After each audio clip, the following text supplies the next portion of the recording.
Assalamualaikum Mas Bro, ya kembali lagi kita di Fajar Daily. Dan kali ini kita akan bahas sebuah pertanyaan, Bang, cut loss terbesar itu berapa gitu ya. Nah, ini udah saya screenshotin dari Stockbit saya nih. Ini adalah cut loss terbesar saya guys di tahun 2022 kemarin.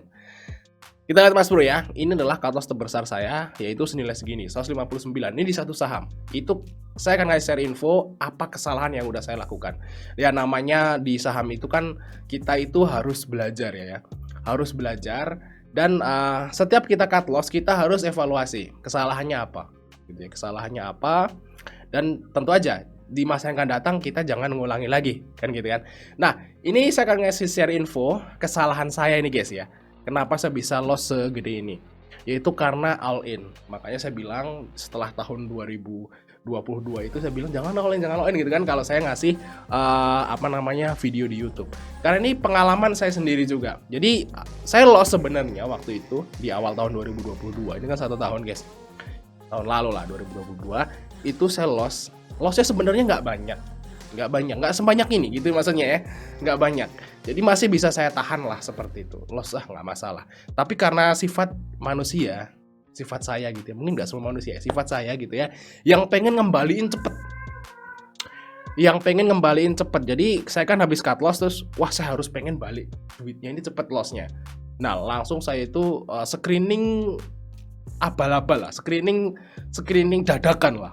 Nyari mana nih saham nih yang bisa saya masukin semua duitnya biar lossnya ketutup. Kan kalau di Stockbit ini kan ada namanya equity ya, biar equity-nya balik lagi ke awal gitu maksud saya. Makanya saya all in semua dana, saya masukin jebret di satu saham, habis itu langsung turun Mas Bro, turun AVG itu sampai habis duitnya. Dan akhirnya karena udah nol equity-nya, saya harus cut loss. Itu dia kesalahan terbesar. Dan beberapa hari lagi saham ini naik loh. Saham ini naik lah, nggak nyampe 1 minggu lah. Ini bisa balik ke harga modal sebenarnya. Nah itu dia guys, kesalahannya adalah all in. Nah jangan pernah all in Mas Bro di saham, walaupun sepotensi apapun itu saham. Karena kalau kita udah all in, walaupun kita udah ngerasa screening kita bagus, perusahaannya oke, harganya murah, valuasi seperti itu, kalau kita udah all in itu yang jadi masalah itu bukan di perusahaannya, bukan di screening kita, bukan di candle-candlenya itu, tapi di sini, yaitu di namanya itu psikologi. Nah kalau kita ngelihat RDN-nya udah 0, terus beli satu saham doang dan merah. Mungkin Mas Bro kalau yang nggak pernah all in nggak ngalamin ini ya. Tapi ini waktu ini saya pernah guys. Wah gila. RDN 0, beli tok satu saham all in, merah pula. Itu perasaannya udah kayak gimana ya? Saya nggak bisa ngungkapin ini dengan kata-kata. Yang pasti sangat luar biasa bebannya gitu, kayak ngangkat gajah gitu. Gitu. Pokoknya gitulah. Nah itu dia, luar biasa guys. Jadi ini jangan pernah teman-teman yang belum pernah ngalami kayak saya, jangan pernah all in di satu saham deh. Nah nantinya akan cut loss. Nah habis teman-teman cut loss, beberapa hari, beberapa minggu yang akan datang dia naik.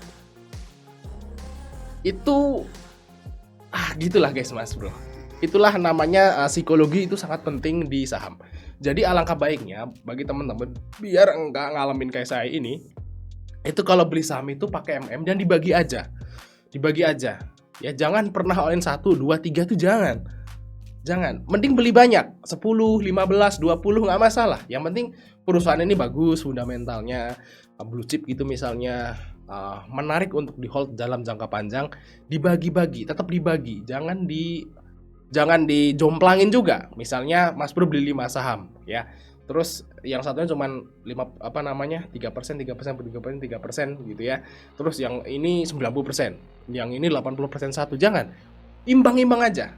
Nah kalau imbang, setelah saya evaluasi waktu saya habis loss ini teman-teman, itu saya diem aja, bengong gitu ya.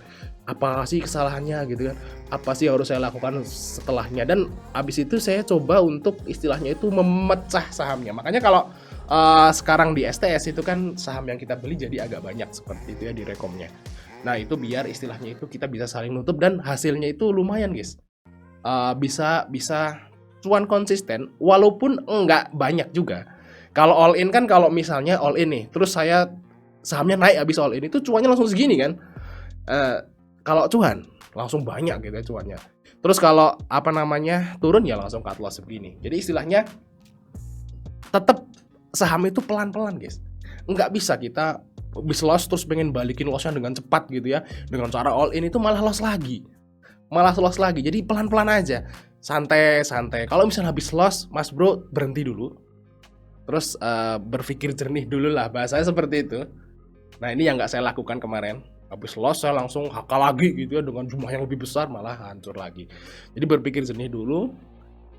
Terus belinya itu yang kecil-kecil ini masih ke kelihatan nih ADCP.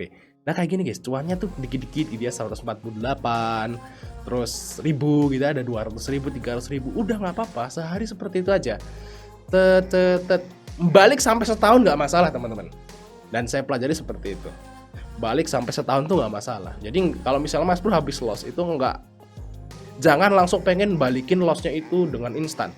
Karena itu nanti akan loss lagi. Karena kalau kita pengen balikin dengan instan pasti akan kayak saya, yaitu nge-HK dengan all in seperti itu. Nah jadi pelan-pelan aja lagi. Dan habis itu saya udah berpikir lah, cobalah saya pelan-pelan. Nah habis itu saya pelan-pelan ya walaupun belum balik juga, cuman udah lumayan lah dalam waktu 1 tahun ini udah cuannya itu ada gitu ya di sekuritas-sekuritas yang lain tentunya. Jadi itu adalah pengalaman dari saya dan ini loss terbesar saya dan penyesalan terbesar saya juga. Kenapa saya bisa melakukan hal tersebut padahal saya udah bikin video ya dari tahun 2021 gitu ya. Dan jangan all in waktu itu. Tapi saya ngelakuin sendiri di awal tahun 2022 dan saya nggak akan ngelakuin ini lagi. Saya udah nggak akan ngelakuin lagi. Dan kalau misalnya saya beli saham itu saya akan pecah sahamnya dan istilahnya itu diversifikasi lah. Nah, jangan letakkan telur di satu keranjang seperti itu guys. Itu memang benar sekali.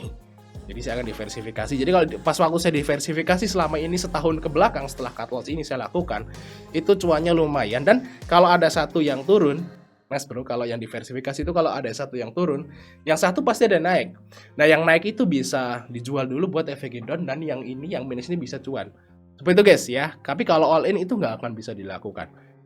Oke, semoga aja pengalaman saya ini bermanfaat bagi teman-teman semua. Ya, sampai ketemu di video berikutnya guys.